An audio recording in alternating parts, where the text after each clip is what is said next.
This lentil loaf is one of the most popular recipes on my site. Here's why.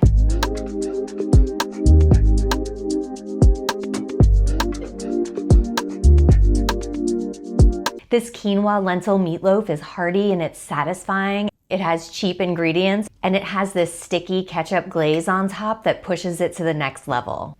This truly couldn't be simpler to make. Grind up some cashews into a flour-like consistency. Add them to a bowl with all the other loaf ingredients and mix it up. Then mix up your 3-ingredient ketchup glaze, press the dough into a pan, slather on the glaze, and bake. There's no need to cook the glaze on the stove top. It bakes up to sticky perfection right in the oven with everything else. Let's make it. First, let's line the loaf pan. What you can do is crumple up your parchment paper and then kind of press it into the pan.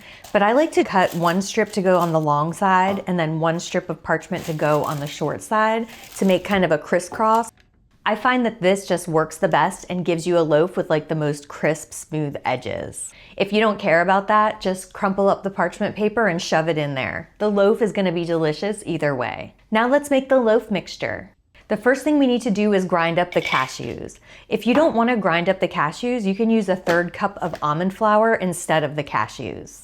But if you are using whole cashews like I am, throw them into the blender and pulse until you get a flour-like consistency. This should truly take like 2 seconds. Now add those cashews to a medium bowl, along with some cooked quinoa, a drained can of brown or green lentils, some minced onion, nutritional yeast, ketchup, flax meal, and soy sauce. You do want to make sure that you're using cooked brown or green lentils here. These are ones that hold up their shape with cooking. You don't want to use like a red or a yellow lentil, especially not a split lentil, because those will cook down and break down when they're cooking and it'll make your loaf too wet. The flax meal is your binder and it helps hold the loaf together. If you don't have flax meal, you can grind up some chia seeds with the cashews and use that instead. Now set that aside for a second and let's make our ketchup glaze.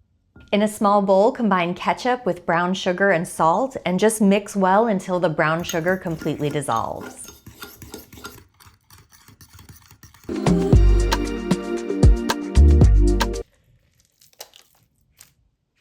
Now press the loaf mixture into your lined loaf pan.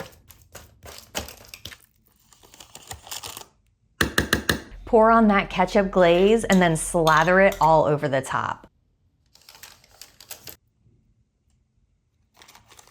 Then toss that in the oven to bake. This bakes for an hour, so you have plenty of time to clean up the kitchen and make side dishes like mashed potatoes or roasted broccoli or anything else you want to serve with your lentil loaf. When the baking time is up, it's really important that you let the loaf cool for at least 15 minutes in the pan. Don't worry, it's not going to get cold in 15 minutes, but what it is going to do is set up so that when you pull it out of the pan, it maintains its shape. Transfer the loaf to a cutting board or a serving platter, and if you want to make it extra pretty, you can even pull the parchment paper out from under it. Then you're ready to slice and serve. I'm keeping it simple and just serving it with some steamed broccoli today, but you can serve this with anything that you would serve with a meatloaf. I know I already said mashed potatoes, but they bear mentioning again. You could also do roasted potatoes, you could do rice, you could do extra quinoa on the side, and then whatever steamed or sauteed or roasted veggies you want. This loaf is just so delicious and so satisfying. Even my lentil-hating kid likes this because the ketchup glaze just makes it absolutely delicious. So this makes a super tasty dinner, obviously, but if you have leftovers, you can also use it to make yourself a meatloaf sandwich. Take some good bread and spread on some vegan mayo, pile on the meatloaf and some like crunchy veggies like lettuce, and you've got a quick, easy lunch in the fridge. I hope that this video answered all of your questions about how to make this lentil quinoa meatloaf. If you have any questions I didn't answer, drop a comment. I am always happy to help. And don't forget to rate and subscribe. Happy cooking!